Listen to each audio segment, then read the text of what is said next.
Hello, my name is Gwyn. I am in year 13 and I've been at this school for almost 9 years now. You recently won the talent show with a few of your peers. Would you like to comment on how that went? It was really fun. It was a really fun experience to work together in that group, and it felt really good to be rewarded for the work we'd put in. But at the same time, you get a little bit of sense of guilt because there are so many great participants in the talent show, and there are so many people who did deserve to win. So bittersweet. How long have you been interested in acting? Acting. I think it's kind of a family thing. My family as a rule has always been a family of performers. So whenever we do little reunions over Christmas or whatever, we do play acting, or we'll do some role play. We'll do like murder mysteries where we all dress up in like a themed thing, and that's a lot of fun. And dinners are always loud. So performing has always been a big part of my personality and of my heritage, I guess. Acting per se, I guess that kind of as I began to do school and as I began to see drama as like an actual option in school, like a class like SSU, I guess it kind of became a way for me to channel that love of performing or whatever. And so then I started doing more and more theatre, and I wouldn't say, what was the question again? How long have you been interested? I have been interested in acting for a long time. You were also in Voice Studio last year. Yeah. Did you complete all the objectives you had set for yourself? Myself personally, or ourselves as a Stuco? As a Stuco. Okay. As a Stuco, no. I think that was apparent, and I think you go into Stuco with a positive attitude, and you go into Stuco with really bright ideas and a genuine belief that what you want to do, you can do. Because that's the kind of atmosphere that the school promotes. But a good lesson Stuco taught me is that things are often much easier said than done. And when you're trying to get things done on a large scale, or as large as this, it can be a lot more difficult than you might have expected at first. Pretty good. Oh, well, thanks. I enjoyed being part of Stuco, and I think we did do some pretty good things. But obviously, better than no fun. But yeah, obviously it could have been better. It always could have been better. Do you think the school makes an effort to involve students in the arts? It's hard because, and this goes back to Stuco as well, because I think it's hard to get Ecolant to do something that the students don't want to do.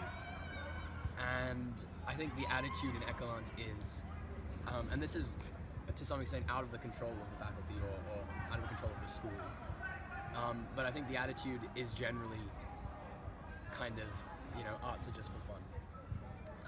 Arts are kind of on the side, and then you have your real study path or whatever. You are going to be an engineer, and if you want, you can take drama and waste a subject. I don't believe that. I think the arts are part of the preparation that school provides you, and I think they're a really good part. I think there's something really, really great to invest in because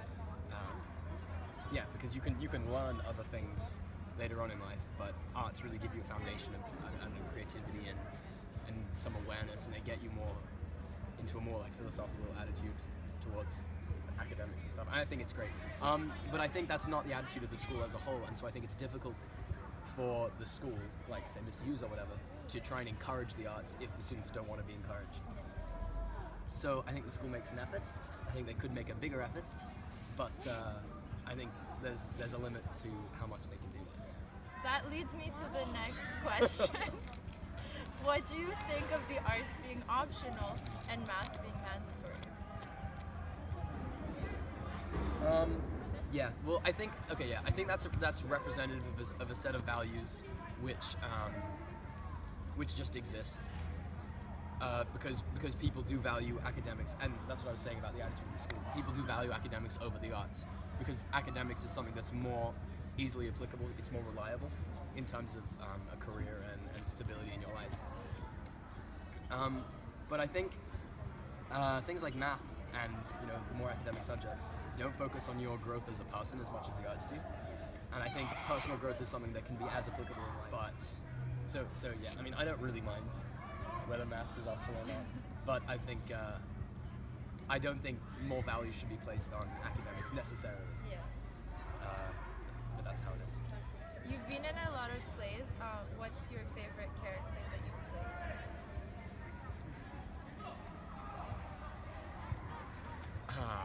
It could also be your speech at. What's my favorite character that I've played? My role in Aladdin was a lot of fun. It was a lot of fun. I don't know if anyone saw Aladdin. I think you could tell we were all having a lot of fun. But it was silly fun. It's not like a serious character. I honestly think my first big musical, Les Miserables, was like a really big experience for me, and that made me want to do theatre more and more, even more than I had already wanted to do. And so, like, as a serious role, the roles I played in Les Miserables, I thought like really, I don't know, touched me. And otherwise, the role I played in Aladdin as Widow Twinkie was just hilarious. I just really, really enjoyed it. And last question: you're graduating this year. What do you plan to do once you graduate? Oh God. Okay. What time? Like time zone, time period are we looking at here? Like after. Like straight after, or like for my life? After, I know I'm taking a gap year. Okay. The gap year is trying to give me like a buffer, so I get a little distance between like myself and my education, decide what I really want to do. But so far, I'm looking at either arts and sciences in the UK or English and philosophy at Edinburgh. These are just the offers I've received and the things that I'm interested in. Or either that, or also what I'm going to be deciding in my gap year is whether or not I want to go to the States, because that's also an option. And I think one of the greatest blessing and the curse of being an international student is that you have to choose from the entire world. Yeah. So I'm still deciding about university, but I'm going to take a gap year to help myself make that decision and to travel a bit and to kind of to live in real life a little bit before I go back into education. Okay. Thank you. Thank you. Thank you for having me.